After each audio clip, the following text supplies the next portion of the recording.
uniforms to textbooks, transport, and even extracurricular activities, parents are lamenting the multiple charges they have to pay upon resumption of their awards. This is coming at a time when many Nigerians are battling with the rising cost of living crisis across the country.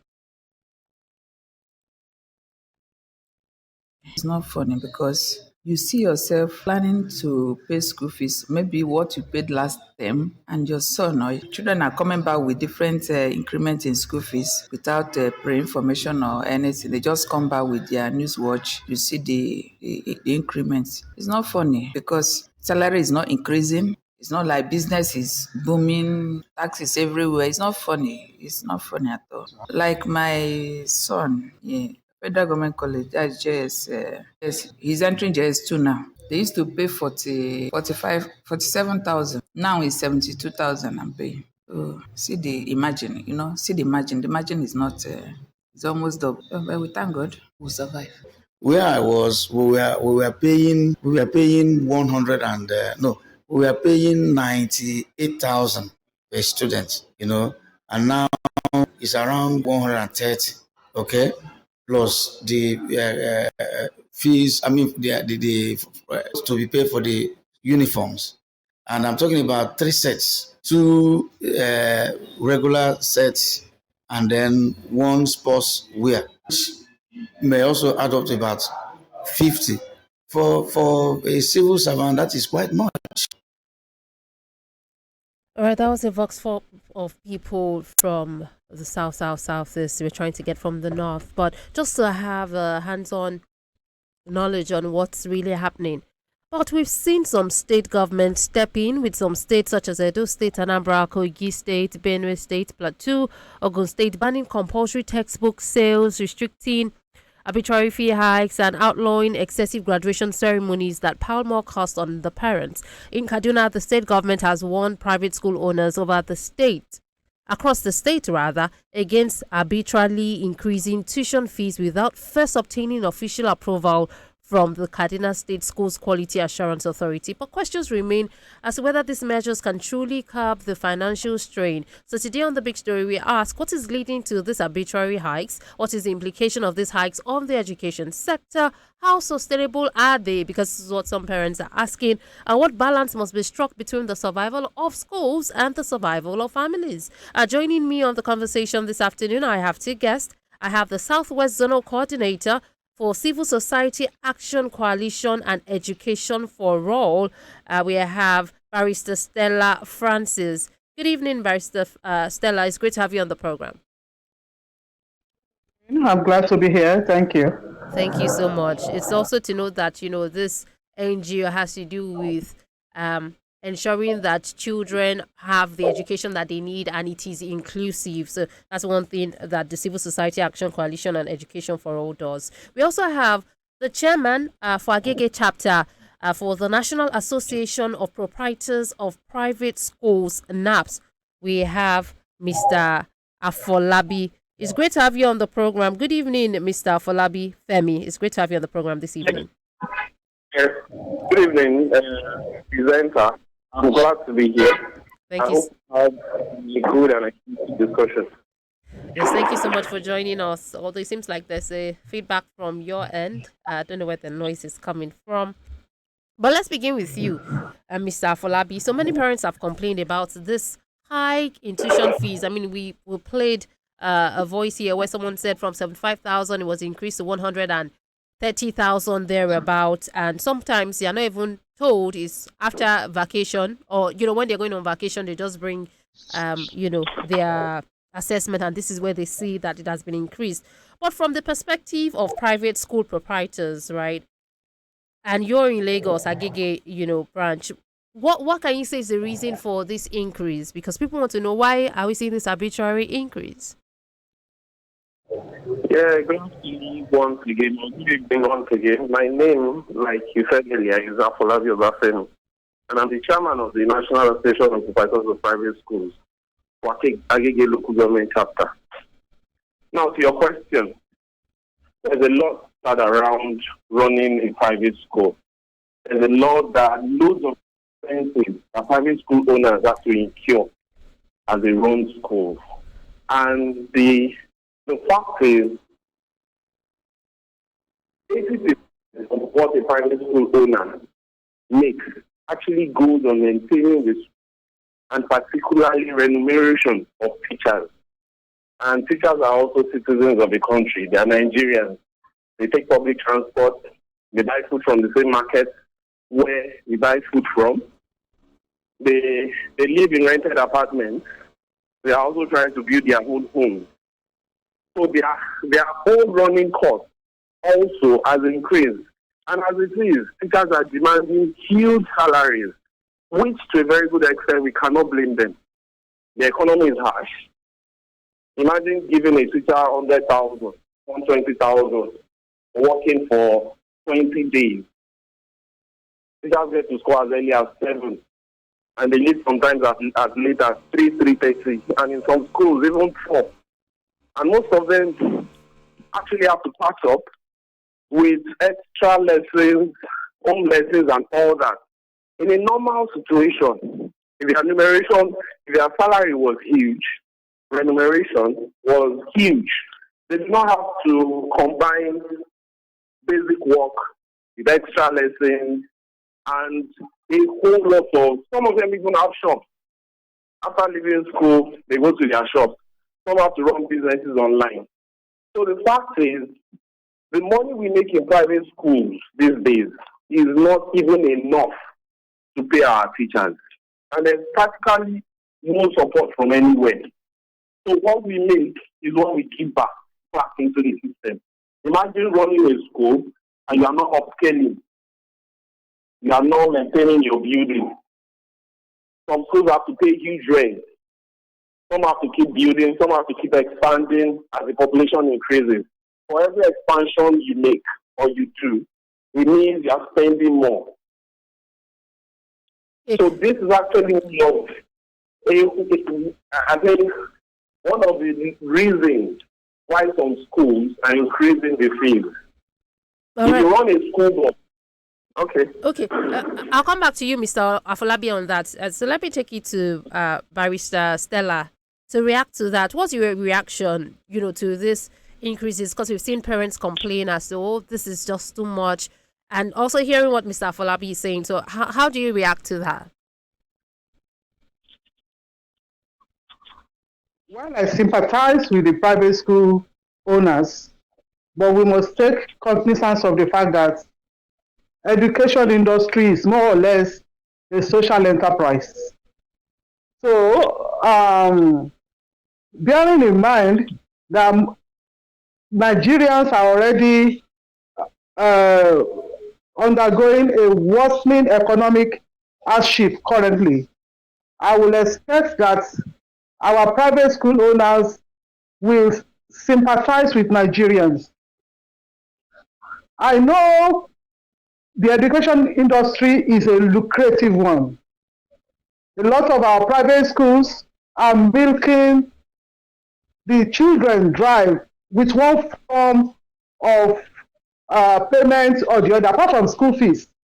And that is why we are hoping that just like other states have taken a cue in curbing all these excesses of the private schools, that Lagos state government will also do likewise to curb some of these excesses. I know they are into school industry for profit, but we must bear in mind that Nigerians are going through a lot currently. More than 40% of Nigerians are living below poverty line. And a lot of these people are children from poor and marginalized homes. Some of them are living in a community where there are no public primary school or secondary school. So they have to attend some of these schools.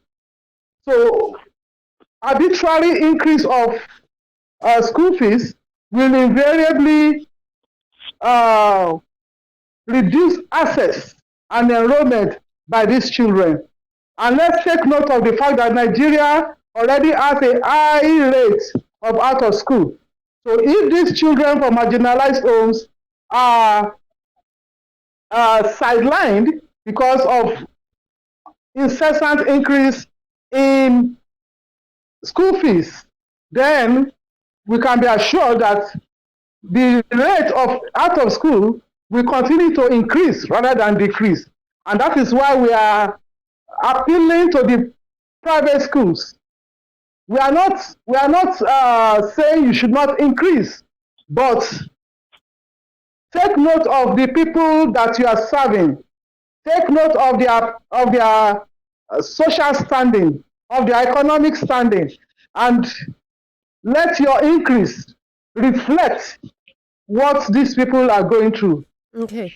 Thank you. Thank you so much, Barrister Stella. And I'll take it back to Mr. Folabi on this. Based on what Barrister Stella has said, how some persons don't even have this public schools, and that's why they're going to private schools. And some persons just because some of these schools are overcrowded, they just want something better for their children. So when you're increasing, this monies, how do you balance between sustainability for schools and affordability for the parents? Is there a threshold in how you increase the funds? Because some persons have said this is almost 80% increment. Some schools you see 100%, some schools you see 70%, 60, 50. And so is it just increased in any manner without a particular threshold? What actually goes into it? And so, you talked about all the rising costs, the situation, teachers want to get better. But some of these parents say, oh, my own salary is not actually increased. So where do we get this money from? We've seen, inflation rate actually drop, unlike what it was in 2023 when fuel subsidy was removed and everybody understood that, it was more. But now we're seeing fuel prices more steady. We've seen inflation drop. And so when some of these things drop, do the schools also reduce the school fees that they are supposed to pay? So I don't know if you get my question, but what is that threshold? Do you also reduce? Do you also consider the families of these children as well as to the sustainability for the schools? Okay. So I appreciate Barrister for what she said, and sincerely, we sympathize with all parents and all Nigerians going through the economic hardship right now, and we are all involved in it. And we hope that Mr. President, as he has promised, to take us to the promised land and bring us out of all these troubles. The actual fact is, for every increase, there has to be added value. That's the standard in every school. So if you are increasing, there must be a reason for increasing the school fees. You are adding value. How do you add value? You don't add value on your structure, your building, or your content and the academic staff. So I might have one mathematics teacher and I decide I need my students to upgrade, and I had one more mathematics teacher. It means I'm paying twice what I used to pay before. Now, if my math teacher decides to leave and he demands increments, I also have to increase his salary so it does not go. So in all sincerity, we sympathize. We know it's not easy. Okay. But there is always added value for every increment that is done in any private school. Okay. So how do you judge that quality? So because most of what he said is, because of the quality of education. But we still see some parents talk about overcrowded classrooms. Sometimes you still see some of these children that, maybe they come out and they do not really pass well, and they're saying, after so much that I've spent. So how do you actually, judge quality? It is actually rare. It is actually rare to see overcrowded classrooms in most private schools. I'm not saying it doesn't exist, but it is rare. You will see overcrowded classrooms in schools that do not have large facilities and they have plans to expand. So overcrowded classes might be a temporary thing. I'm sure any private school that is overcrowded is planning on expansion. They have to, because it's not even allowed. The association does not promote it. Okay. So there's no threshold. Private schools just increase. It's not like NAP says, for this session, this is how much you can increase. It has to be maybe just 30%, also consider the parent. So is it that any private school can just increase the way they think they can increase? Private schools increase based on their needs in most cases. And NAP as an association does not have direct direct control over what schools charge, over the tuition in our member schools. Though we advise members not to pressure parents.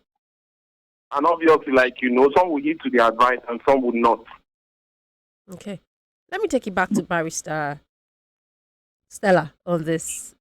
Because I know that TSA Cefa, I don't know how you pronounce the short form of that, but you advocate for Sakefa. Sakefa, right? Sakefa. Okay, Sakefa. Sakefa. Sakefa. All right. I know that you advocate for quality and inclusive education for all. How do you assess? Because I know you also work with the Ministry of Education. I remember a time you also met with, the Lagos state government talking about inclusivity, for children, out of school children and the rest of it. So how do you assess whether schools are still delivering the promised quality? Because this is what we hear, when these private schools increase. So they're talking about quality, okay, trying to meet standards. So can we then justify these increases, to maintain standards? Can you really judge as to, okay, yes, there's really quality in these standards? How do you, also assess that? I must be frank with you. Even in public primary schools, where payments are not made, they have quality education. Put these people on the same scale with the children that are paying outrageous amounts, and you will see them competing squarely. So, quality relating increase in school fees to quality might not be the right approach. I'm sure most of these schools, apart from the tuition, most of them are also having ways of milking most of these parents. Apart from tuition, you see a school like what we have been having in all over Nigeria now, that some state governments are beginning to intervene. You see a school that will ask parents to pay each amount for textbooks that their younger ones cannot use. I remember last year at Sakepa, we approached the Quality Assurance Department of the State Ministry of Education to discuss with them on this issue of children not being able to pass down their textbooks. But unfortunately, they told us they were busy. They did not give us attention. And currently, most state governments are still reasons with what we are advocating for. There is need to reduce what parents are paying in respect of textbooks, in respect of end-of-year parties, in respect of all manner of events that school come up with. Okay. For the fact that currently in Nigeria, the situation of our economy is on the downturn, our education sector should also try to reflect this in how they increase school fees. It is alarming. It is alarming, and a lot of parents are crying. Not to talk of the children that are even from poor and marginalized schools that are just trying to cope with school fees, and then right now they are bedeviled with incessant increase. Okay. I'll come back to you on that, because some persons will say, even in why we see some persons go to the private schools really is because they think, the government schools sometimes are overcrowded. I mean, if you look at the buildings, sometimes even the teachers, so people just rather, okay, let me take my child to a private school where they think they will get that quality education. Now, some persons are taking them, but again, because of the amount some people have to leave, sometimes even in the public schools, right, you see where, aside the amount that you're paying, there's still other amounts that you pay. They can tell you, okay, when you're resuming session, you bring brooms, you bring hose, you bring cutlasses, and maybe there are still some amounts that you're going to pay. So I'll come back to you on that, on what needs to be done really, because these are just some states that have actually said, okay, we're banning this. And so I'll take it to Mr. Folabi on this now. Why is it a thing with we see the private schools sometimes you're not allowed to reuse the same textbooks that you use, so you have to even write your assignments in that textbooks. Aside that, there's also the uniforms that normally sometimes for the public schools, you can go outside, buy that the material and sew it. But here, it has to be that you're buying from the school, and some will say at exorbitant rates, right? And there's a textbook and all of that. So why do we see this happen? So even if you're saying, okay, we're increasing tuition fees because of these reasons, why do we also put parents at that, giving them a financial burden of having to buy textbooks for maybe even the next sibling, when they can also use that of the elder sibling that has passed through, the same class? Why do we see that? I would say, in actual fact, there are schools where textbooks are being reused, private schools where textbooks are being reused. And the way publishers prepare their textbooks, most textbooks are actually prepared for learners to work in the textbooks and not in notebooks. If you look at most English texts, mathematics, let's use mathematics textbook as a case study. Most of them are actually right in textbooks, and some have workbooks attached to them. But in most cases, most of those textbooks are right in textbooks. And once a learner is done using the textbook for a year and has done calculations and all the rest inside the textbook, it will not be useful for the next person. Some schools actually repeat textbooks. Yeah, I know there's some. I mean, when I was in school, this verbal reasoning, quantitative, you have to write it. But for like mathematics, English, and some other subjects, right, you don't necessarily have to write in those books. I don't know if that has changed. Yeah. So we've seen now some government, like some governors have stopped this, including graduation ceremonies. Because they've also said this puts financial burden on the children. So prom, you have to, put on this dress. The school is asking you that you have to buy this, buy this, buy this, buy that, and it puts pressure on the children. Yeah. So what do you think about? I think with what trended on the internet on the I think some months back during the graduation period, I'm sure the next graduation ceremony, most private schools will actually adjust. And we're already telling our members to adjust.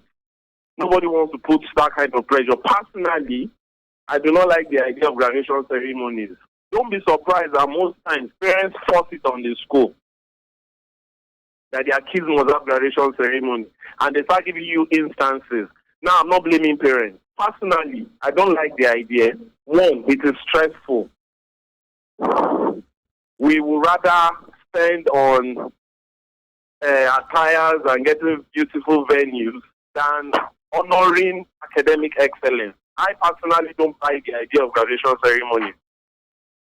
And I'm sure so many people are adjusting to it. We've been saying this for so long, but then it's like you have 10 people saying it in a multitude. So if 10 people are not doing it, don't be surprised that your parents will castigate you for not holding graduation ceremonies. Left to me, it is a graduation ceremony. Let us honor children that have done well academically. Just a simple ceremony and we all go. There's no need to cook. There's no need for the glitz and glamour that is not attached to it. And I'm sure I have like minds that do not buy this idea. But I know the next graduation season, you would see a lot of changes. Well, maybe yes, maybe not. And before I come back to Barrister Stella on this, we might not, especially if there are no penalties. So how does NAP, try to regulate or discourage these practices? That about, schools saying you should use the same textbook. I mean, if it's a textbook that you can reuse, why enforce it on, these children? Uniforms as well, if they could get the material outside, why not allow them sew it? And some of these hidden charges that, the parents will now start to know, aside, the school fees. So is there a way that you would regulate? Are there penalties? Because sometimes when you just say, if there is really no penalty, you see these people also do that. And do you think Lagos should also support some of these regulations that, we've seen some of these states do? Like Adina is saying, before you increase, you need to let, the state government know. You also need to get an agreement, a particular quorum from the Parents Teachers Association. So do you think that is something that needs to be emulated? And penalties as well. Mm-hmm. I don't think penalties should be attached to it, But I know schools can be advised to actually follow a pattern at increasing school fees, at doing so many things. It's all these things we are saying. It's a question of everybody coming together, the private school associations, the coalition of civil baristas, Civil Society Action organizations, Coalition on Education for All. the state government, and everybody involved. It's a question of all of us sitting down to really assess the situation. What are the things we really need to do to improve education? Now, the government should see private schools as partners in progress. The government should see private schools as helping to educate. We're all educating the Nigerian child. It's a question of us sitting down. If you have to take all the whole week to discuss and come up with a proper framework, this must be done, this must not be done. I'm sure private schools will support. Okay. So let me take it to Barrister Stella on this. Do you think private schools would support? Because some might say, well, we used our funds to do this, and we also have to get our money back. And what do you think about these rules? For the Lagos state government, there's this counterpart fund that, the state governments are also supposed to pay. But up until now, some state governments have not actually done that counterpart funding. And now we're hearing that, you probably paid this, even for the government school. We had, one parent say, from 40,000, it increased to 75,000. She's a civil servant. It's not easy. Imagine people who have 2 or 3 children.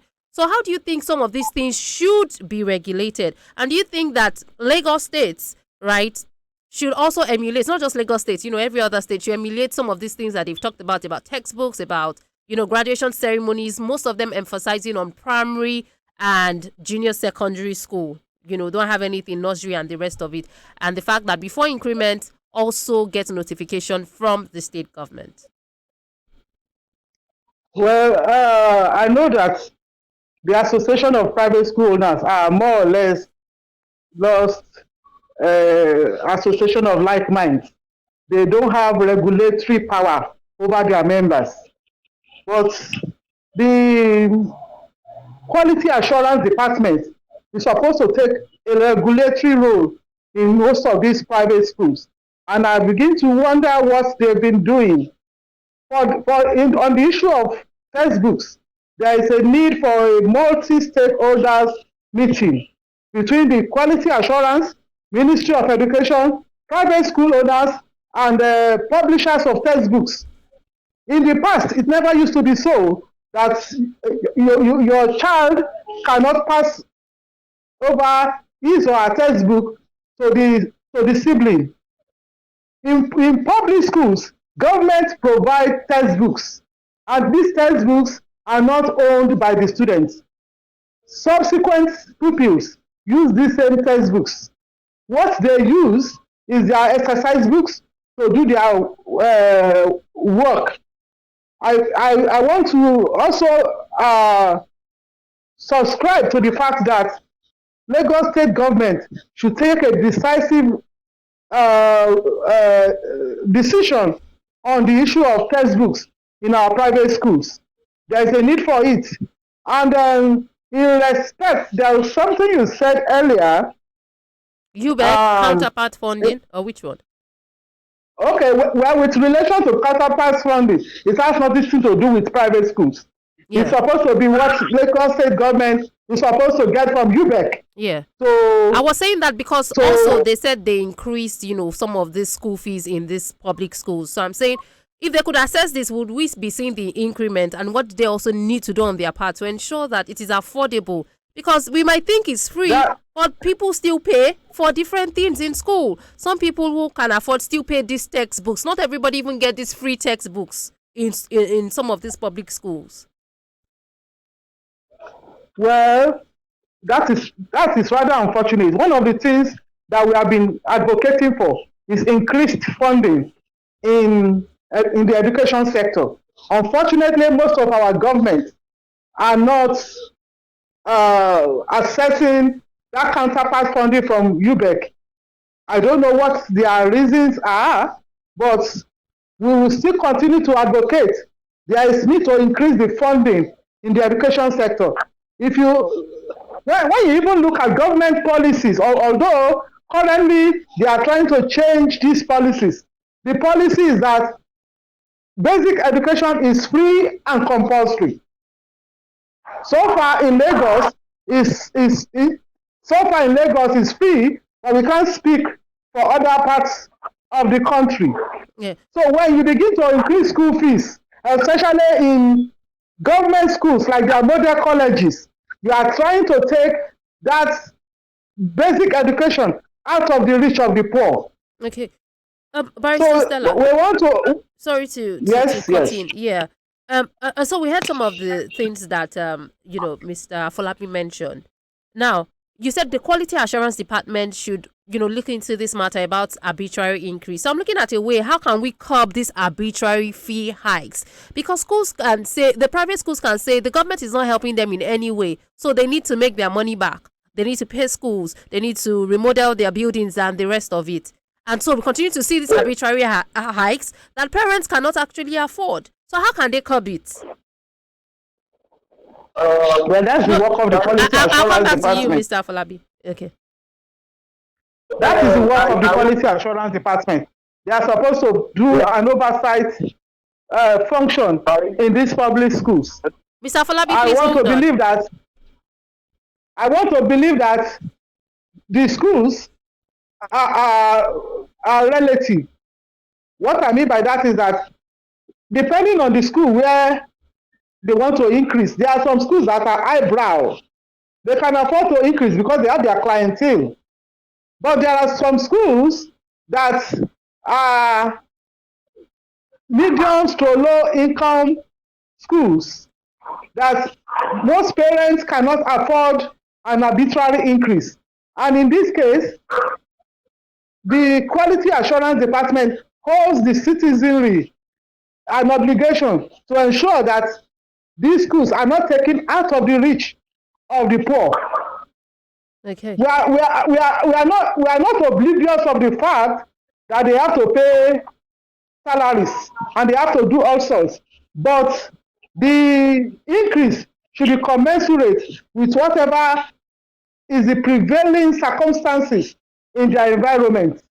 All right. Thank you. Thank you so much. And so as we wrap up now, Mr. Afolabi, I was talking about how to curb, because in as much as people understand that yes, you have to pay, some people think this is just too much when you see these increases and you're not really sure as to why, what went into this increment. And we understand that, this private schools at the end of the day was trying to bridge the gap that the public schools could not fill. And at the end of the day now, rather than inclusivity, you're seeing exclusivity. You're seeing more children maybe out of school, some withdrawing them to public schools and the rest of it. We already have over 10 million out of school children. And if you're seeing more people also leave school because they cannot afford it, then at the end of the day, what does it mean for our education sector? What's the implication of this? So what do you think? What do you think the implication is, for you as a private school if you're not able to increase these funds, and you're now seeing parents also complain that, okay, this money is too much. So how do we curb it? Let's just put it that way to wrap up. It is actually not easy for schools not to increase. Like I said earlier, the running cost is actually huge. You have to pay salaries, you have to keep employing, you have to manage the school, you have to upscale your school. So if they stop private schools from increasing tuition fees, it might be difficult for most private schools to keep up. So, yeah, we understand that. But what I was saying is, shouldn't there now be a benchmark? Shouldn't they consider the affordability for some of these parents? Because sometimes we see these things drop. And when, inflation drops, when we see that fuel prices have dropped, will schools now reduce this education fee or these tuition fees? Does that happen? Then the question now goes to, will teachers reduce what they demand for? No. Will our landlords reduce what they demand for? No. So what's your expectation from if you're saying, this is it, this is where we stand, we cannot. So what's it going forward? Because parents are actually complaining. And at the end of the day, if more people are leaving the schools, how can you still pay this teachers the school fees if people cannot already afford it? So what do you think is the way forward? Schools, the government can support private schools. The quality assurance is doing a good job inspecting schools. Most schools are visited by quality assurance regularly. In fact, first week of resumption, you see members of the quality assurance visiting your school to check what is on ground, to know what is going on. They actually, Lagos State Government Quality Assurance Department actually has details of virtually every school. They know what is going on within our schools. Okay. So, like I said in between, we need a roundtable discussion moving forward. I cannot decide over the phone here. I cannot decide what we will do within this discussion. We all need to sit down and really assess what we are doing. What we are doing is moving forward, how it should be done